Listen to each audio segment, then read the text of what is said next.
We received this from the ICEP this morning. As of today, our response stats, vessels of opportunity, we have over 1,500 in the area. Skimmers, more than 830.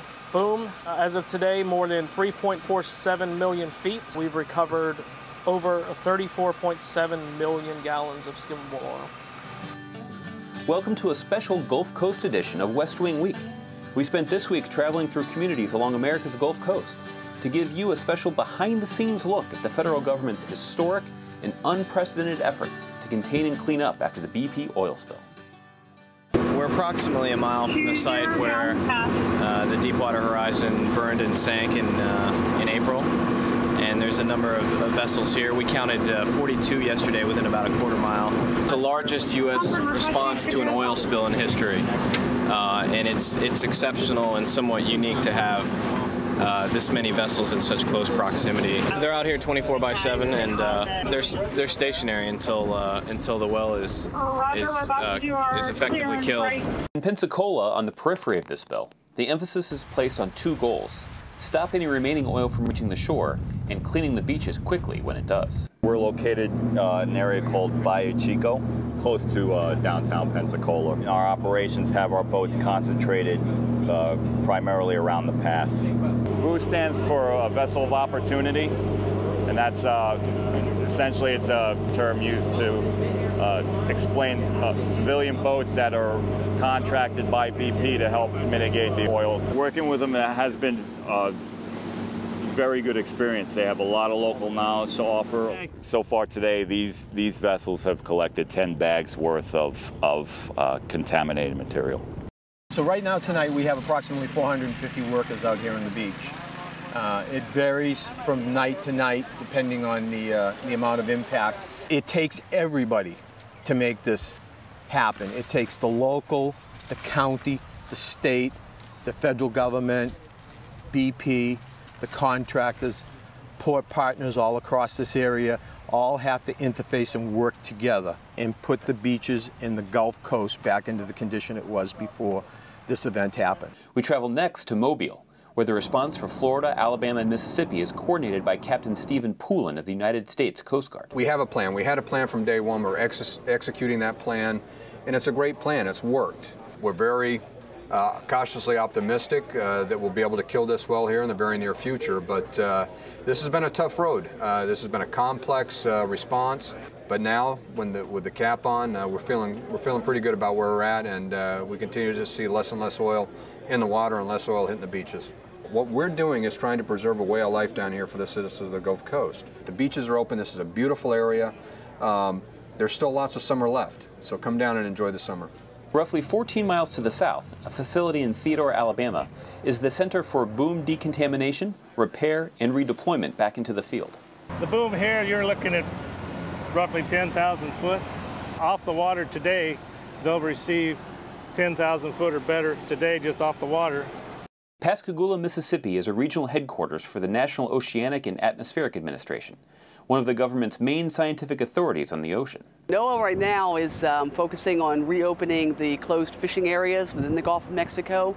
We have about 18 vessels out there. We're focusing on sampling within that closed fishing area, analyzing those samples, and hopefully try to open up those areas. Now that the oil has stopped leaking into the Gulf, we can develop a much more comprehensive plan and just get in there and just intensively sample within that closed area.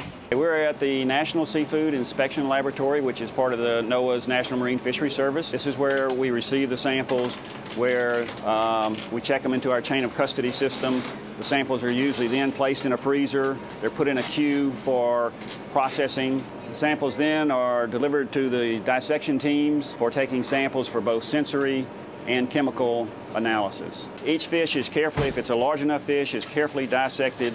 So we take a fillet from one side, it's given to sensory, and the other side of the fish, the other fillet, is given to, submitted for chemical evaluation. We've received over 2,600 samples so far. We're expecting to receive another 3,000 or 4,000 samples from federal waters. We're out collecting lots of samples right now, processing lots of samples to try to facilitate that process to get everything opened as quickly as reasonably can be done. In Robertsdale, we crossed paths with the Secretary of the Navy, Ray Mabus. who is traveling the region meeting with residents at town halls to hear their concerns.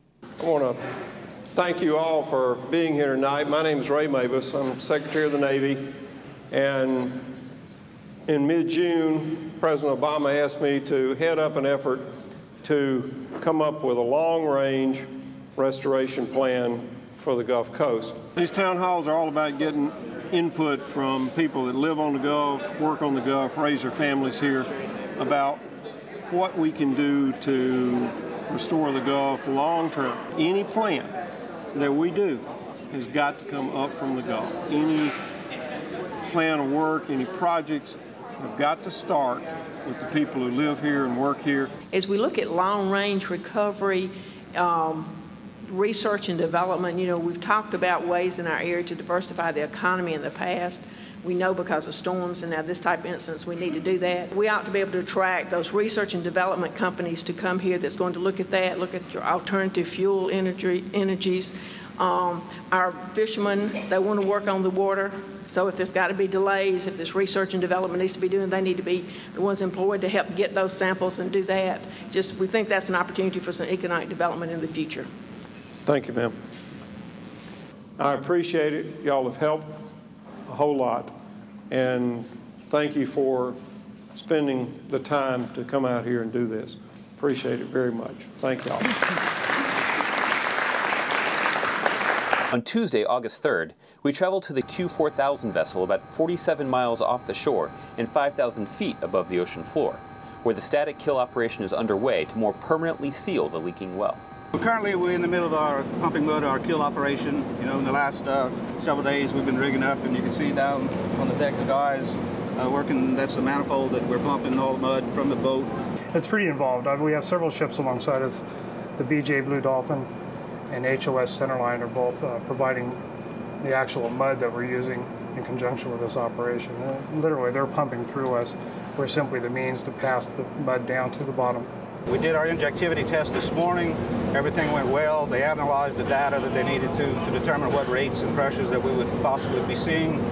We started pumping mud about 3 o'clock this afternoon. I mean, everything's looking good. We're satisfied. Pressure's coming down, and everything looks encouraging at this point. About an hour north of New Orleans is Hammond, Louisiana, home of the Hammond Wildlife Facility, a center for the care and cleaning of oiled animals newly constructed to accommodate wildlife affected by the spill. One of the common misconceptions out there is that when you see an oiled animal, it must be immediately washed. What it must get is immediate care, and that care is stabilization, it's nutritional and hydration therapy to bring it back to a physiological state where it's able to tolerate being washed. The oil causes the bird to lose its waterproofing, and they become hypothermic because then they can't preen themselves and they can't keep their feathers waterproofed. And it's very important that you remove the oils and that they can get back their resiliency. Making sure you have really solid release criteria and that you're putting an animal that you're confident that's going to go back out there and integrate into the population and be successful is really important. This vast operation is coordinated by the Unified Area Command, located in downtown New Orleans, where it's overseen by Admiral Zumkoft. 10:30 last night was the static kill of the Deepwater Horizon. Until we have a permanent well kill, we still have all skimmers, all people, everybody ready should this situation turn back on itself. But right now we're cautiously optimistic that we're moving and progressing towards a permanent well kill. We really had an Army, a Navy, and an Air Force responding to this. We've had cutters come from as far away as Hawaii, Puget Sound, San Francisco to be here skimming oil. These are people that are committed to restoring the Gulf of Mexico. They are giving me everything they have, whether it's rescuing birds, deploying boom, doing skimming operations. All of those people are part of my team, and I'm here to stand up for them and just applaud them for their extremely hard and valuable work. To find out more information on the BP oil spill and the federal response to control and contain it, visit whitehouse.gov. And thanks again for checking out your West Wing Week.